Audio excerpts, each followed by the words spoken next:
You must have felt it. You must have felt in recent times a quick shift in the way you play games. Hell, even in a simple way you view them. It just becomes so mind-numbing and miserable.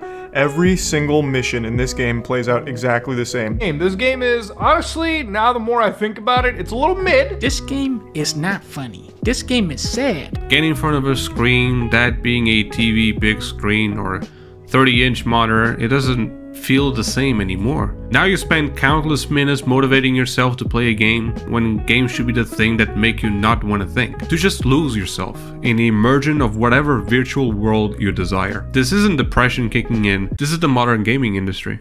It's a fact that gaming was pretty crude back in the 80s and 90s, but it was still something that many saw as a revolution in the way people could spend time. The only way 90s kids endured recession times was because of Modern Warfare 2. Those lobbies made us realize what a dysfunctional family actually looks like.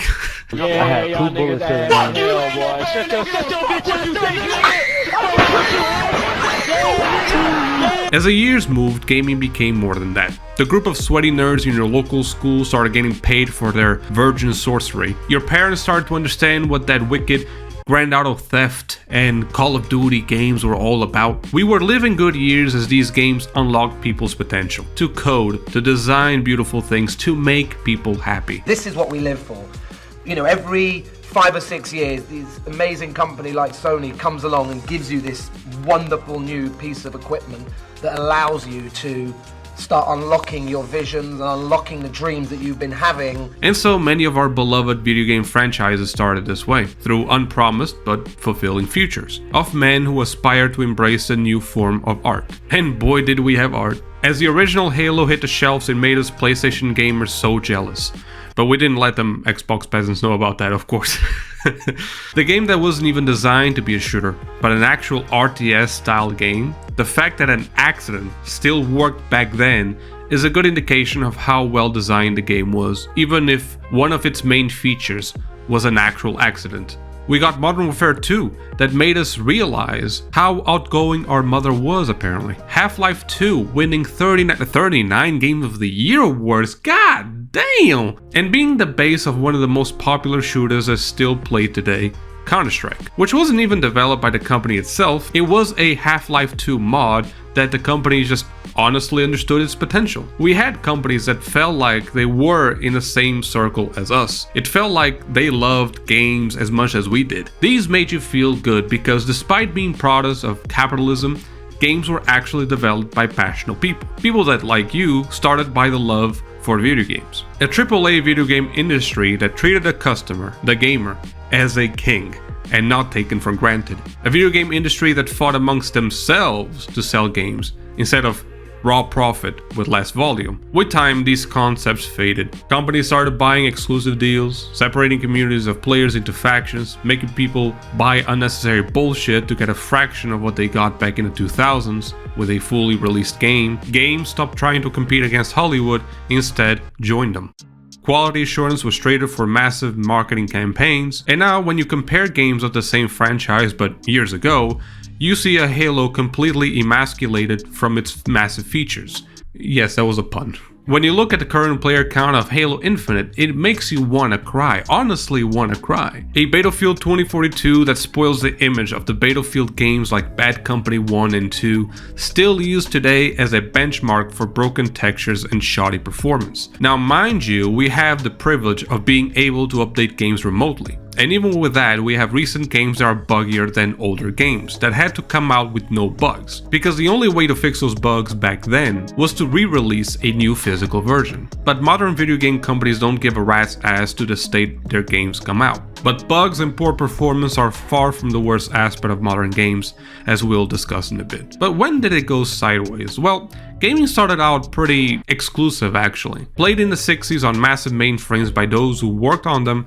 or could afford them. But at some point, home entertainment systems became an alien but new term to the average Joe. It was in the 70s that people now had the ability to buy this relatively small box, which by our current standards, it's actually still pretty small. How crazy is that? Why do we keep making bricks for consoles? What the f? Boxes of which could emulate the computing power required to play these primitive games that were being played in massive mainframe computers. The Magnavox Odyssey, which is a kick-ass name for any system, by the way, paved the way for home consoles starting as soon as 1972. Which, pretty much like every invention in the history of the world, it was actually destined to be used in the military. For us, the concept of using a television to play games seems pretty ordinary, but back then, it was quite unique to even think about using televisions in such a way. And even though it wasn't the most popular console in history, it was the first to implement this concept of having a home-based gaming system. But then, of course, the juggernaut started emerging. The PlayStation 1,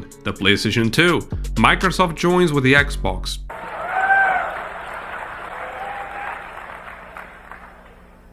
Fascinating. I don't know why The Rock was there. I guess Xbox are for cool kids too. I don't know. Nobody knows. Then the PlayStation 3, Xbox 360, Xbox 720. Okay, it's a joke, but it should have been the 720, okay? And all was well. We started forming our first childhood memories. I mean, if you ask me a symbol for my childhood, I would give you the cover of Skate 3. The friends that I made and the sick kickflips that I shredded on that mega park make me want to go back in time. And believe me, I'm not the type of person to really wish to not be an adult. There's a lot of cool shit that I can do and I enjoy to do as an adult, but gaming has not been one of those things recently. And I know for a fact I'm not the only one. So what is really making us feel so bored all the damn time? That makes us legit want to fall asleep when planning what to play. Because even if we have a plethora of choices, all of them look the same. The substance in these games is quite not there.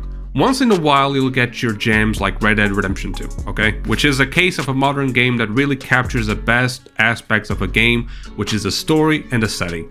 Things that you would find maybe boring as a kid, like hunting in this game, feels so enjoyable. It just works. Because the game has a brand, the game has an image, and it does deliver something different than any other game. But most will feel like Battlefield 2042, for example, that lacks an identity. Which, even if it's not the first Battlefield title to be online only, for example, it is the first major mainstream Battlefield that has no story. The little lore they picked up for it is just not enough. Call of Duty sure is making somewhat of a return right now. Hi there, so apparently I can't say anything nice about modern games anymore, because as soon as I do that, the gaming gods bless me with extraordinary timing on the release of the reviews of the new Modern Warfare 3, and apparently they're not really picking up anything. I understand the Call of Duty bad thing gets kind of tiresome, but this is without a doubt the laziest campaign I've ever played. Most of it is just doing Warzone maps and doing the same fucking objective of grab here and run here. It's very bad. The only returns they're doing are refunds, because apparently Modern Warfare 3's campaign is absolutely ghastly. So not only they have to kind of piggyback on their previous successes, they also have to ruin them forever with these lousy reboots. So I'll learn to keep my mouth shut. This happened literally hours after I started editing and I saw the reviews and I was like, okay, I guess we're not gonna have Call of Duty come back after all. This video couldn't get more relevant even if I tried. If this doesn't get your like, I don't know what else will. But even that, they have to pick up the universes of older games, which is the case for Modern Warfare 2 and Modern Warfare 3 that are literally called the same as a decade ago, which is also another issue of modern gaming, which is a heavy reliance on fucking reboots. It doesn't seem like the industry can produce anything original anymore, because even if we don't talk about reboots, you'll see the same reused cookie-cutter games. Bethesda recently released finally one of their new IPs in years. Got everyone hyped, including myself, only to get a Skyrim but in space. And worse. Even though I wouldn't consider it to be a bad game per se, it just falls into the mid pit, as kids would like to call it. And if any of this sounds very much like a boomer rant to you, understand that I'm 24 years old. I shouldn't feel nostalgia just yet. I shouldn't feel like games changed at all. I will highlight this as many times as I need to.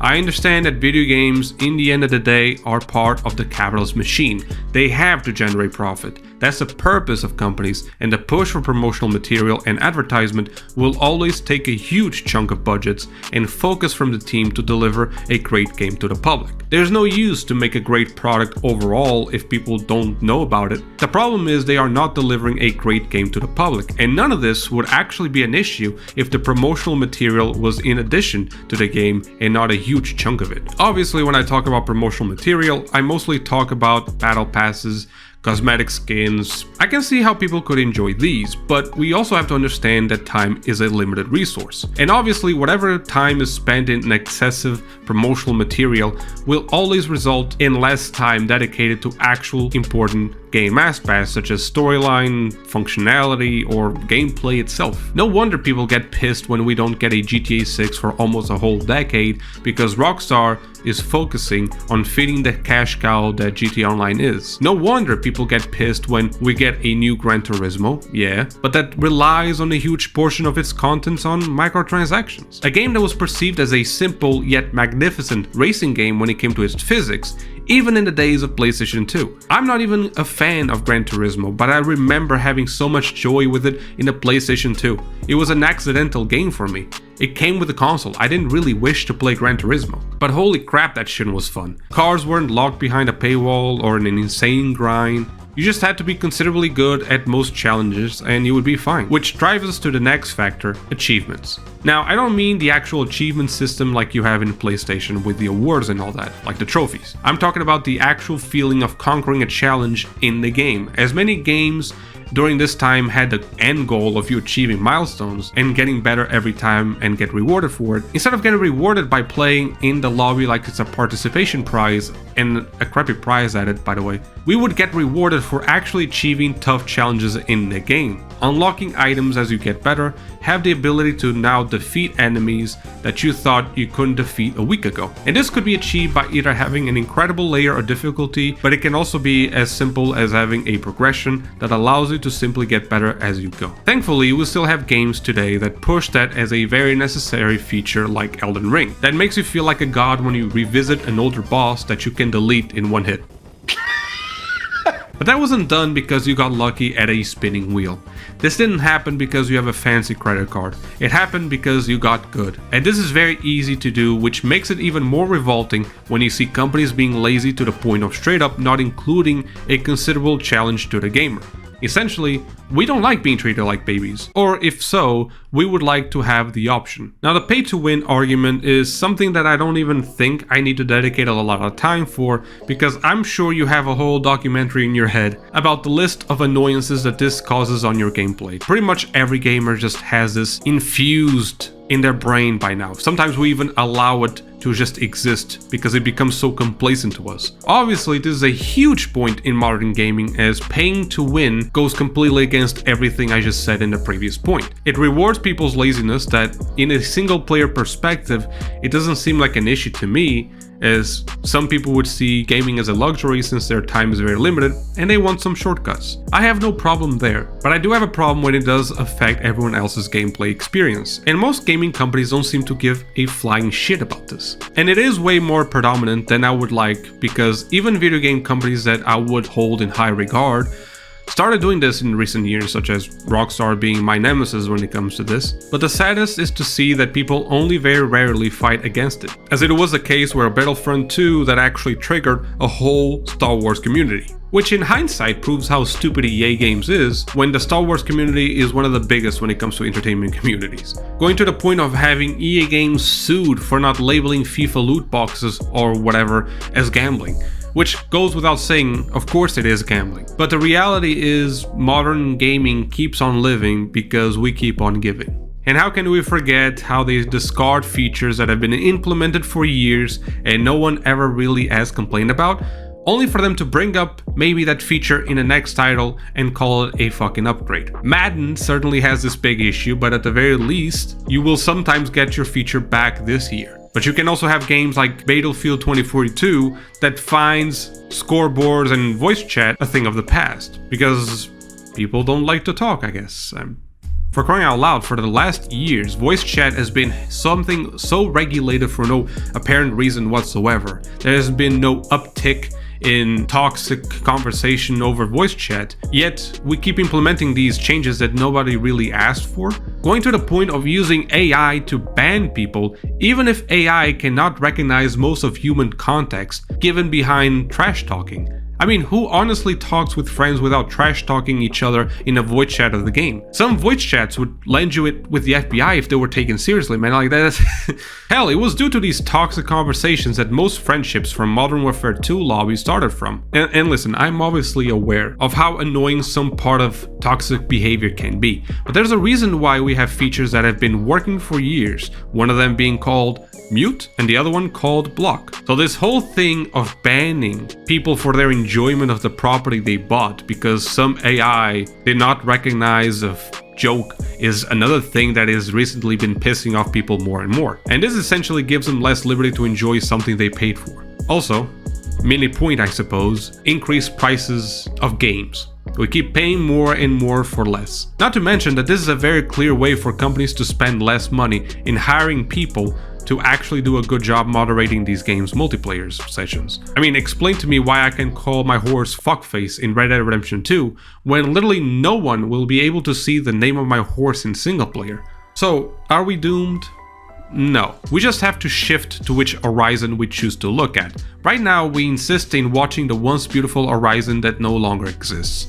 But we have alternatives, those being indie games, and the ones that retain the passion in the finished products that deliver. Sometimes they are simple, minimalistic, and hugely reliant on the community. Those are the platforms that we need. Those are the ones that we need to direct both of our attention and dollars. They have proven time and time again to beat the AAA industry's ass. So maybe we need to get away from this Stockholm Syndrome having relationship and starting to love those who love us